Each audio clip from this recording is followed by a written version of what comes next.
আমাদেরকে নির্বাচনের মাঠ থেকে সরাবেন সেদিন নাই রে নাতি খাবুলে খাবুলে চিরা খাতি। নির্বাচনের হিসাব এবং জবাব গলাচিপা 10 মিনিট জনগণ দেবে। জনাব তারেক রহমানের মায়ের মৃত্যুতে তাকে ইমোশনাল ব্ল্যাকমেইল করে, মব সৃষ্টি করে, তাকে ব্যবহার করে আমাদেরকে নির্বাচনের মাঠ থেকে সরাবেন সেদিন নাই রে নাতি খাবুলে খাবুলে চিরা খাতি। নির্বাচনের হিসাব এবং জবাব গলাচিপা 10 মিনিট জনগণ দেবে। আমি জনগণের প্রার্থী। আমাদের শ্রদ্ধেয় সভাপতি বলেছেন আমি সব দলের প্রার্থী। যদি কোনো আওয়ামী লীগের নেতার কাছে টানা তৃতীয়বার অর্জন করেছে দেশের সেরা সুপার ব্র্যান্ড স্বীকৃতি বসুন্ধরা টিস্যু।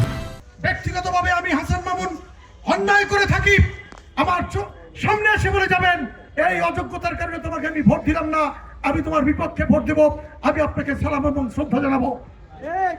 আর যদি আপনাদেরকে সম্মান করে থাকি, আপনাদের সম্মান অর্জন করে থাকি, তাহলে আপনার ভোটটি পাওয়ারও যোগ্যতা আমি অর্জন করেছি।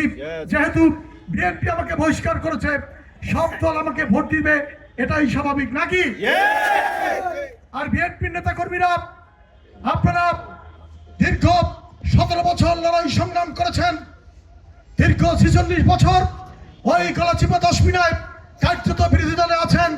বিএনপি সারা দেশে সরকার গঠন করে, আপনারা বিরোধী দলে থাকেন, ওখানে আপনারা একটি ডিউ লেটার পান না, একটা কোনো মানুষের উপকার করতে পারেন না, সমাজের উন্নয়নে ভূমিকা রাখতে পারেন না, শিক্ষা প্রতিষ্ঠান মাদ্রাসার উন্নয়নে ভূমিকা রাখতে পারেন না, মসজিদ মন্দিরের উন্নয়নে ভূমিকা রাখতে পারেন না। আপনারা যদি আপনার বিবেচনায় মনে করে থাকেন যে আপনাদের এই 37 বছরের সঙ্গী হাসান মামুন আপনাদের লোক, তাহলে আমাকে ভোট দিবেন। আর যদি আপনারা মনে করে থাকেন যে দলীয় সমর্থন পেয়ে এই 2 দিনের ফ্রড বাটপার বন্ধু আপনাদের লোক, তাহলে আপনারা তাকে ভোট দিবেন।